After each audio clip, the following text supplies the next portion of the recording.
When a woman cheats, she knows the truth is fragile, and the only way to protect that truth from exposure is to control your perception. She doesn't need to hide every message or erase every trace. She just needs to make you doubt yourself. That's what gaslighting is: psychological control through confusion. It's not always shouting or manipulation in its loudest form. Most of the time, it's calm, quiet, carefully constructed sentences that make you question your reality. These phrases are rehearsed, polished by guilt, and delivered with conviction. They're not meant to convince you of innocence. They're meant to make you uncertain. Once doubt enters your mind, her lies gain room to breathe.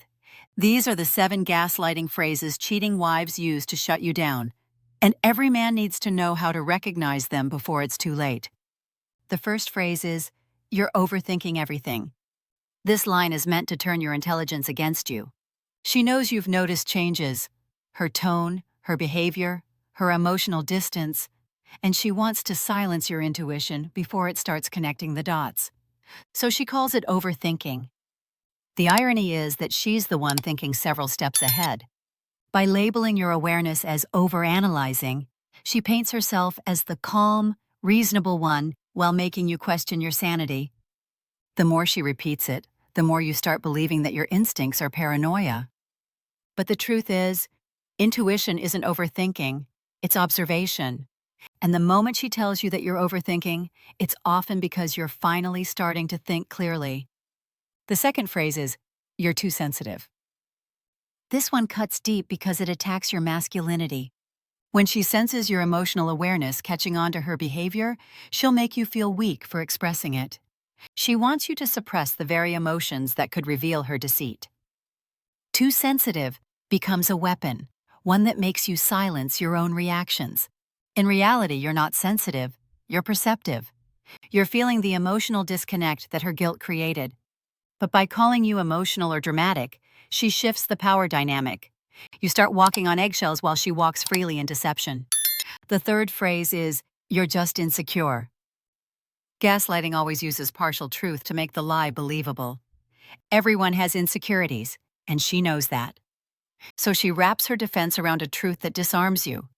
When you point out inconsistencies, late replies, changed habits, guarded behavior, she doesn't explain, she diagnoses. She says it's your insecurity. And because no man wants to seem insecure, you retreat. This is one of the most common manipulation tactics because it uses shame as a shield. But insecurity doesn't invent patterns, it reacts to them. The more she calls you insecure, the more secure her secret becomes. The fourth phrase is, "You don't trust me anymore?" It sounds innocent, almost hurt. But this question isn't a plea for reassurance, it's a trap. It forces you to defend your suspicion instead of her defending her honesty. She's flipping the emotional weight. Suddenly, the conversation isn't about her behavior, it's about your lack of trust. You start backpedaling, trying to prove you're not paranoid, trying to show that you still believe in her. That's how she regains emotional control. This question corners you into guilt, and once guilt enters the picture, reason leaves. Remember, a faithful woman doesn't need to ask that question. Her consistency is her answer. The fifth phrase is, "You always think the worst of me." This one is pure emotional projection. It sounds like she's heartbroken that you'd even imagine such a thing, but it's really her conscience speaking through accusation.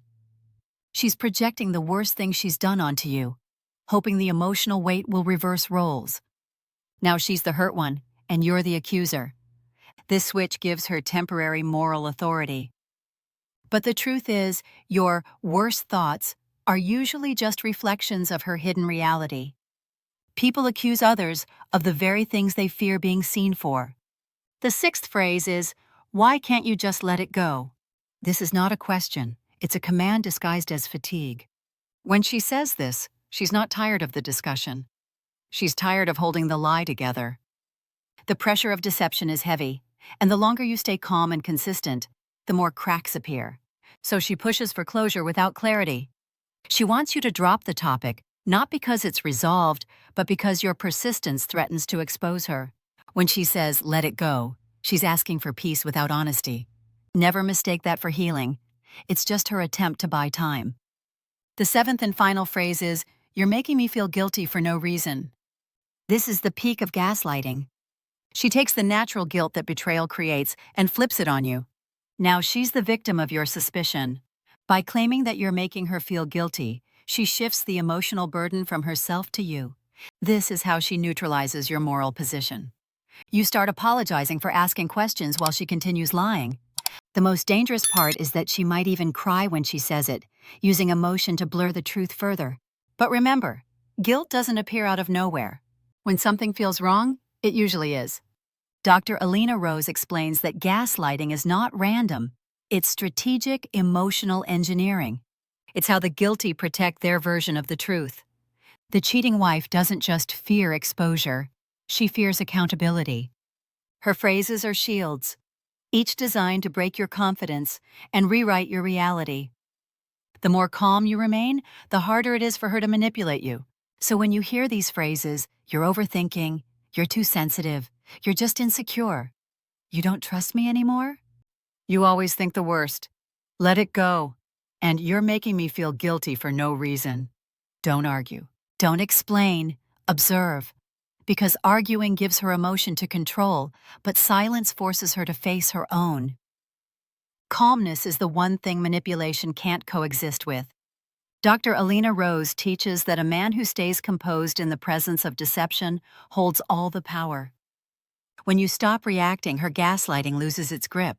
She can confuse your words, but she can't control your energy.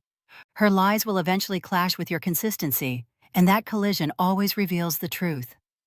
Gaslighting thrives on noise, so give it silence. Gaslighting feeds on chaos, so give it calm. Gaslighting wins through confusion, so give it clarity.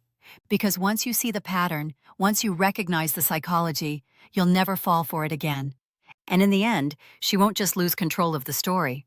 She'll lose the man who saw through it all.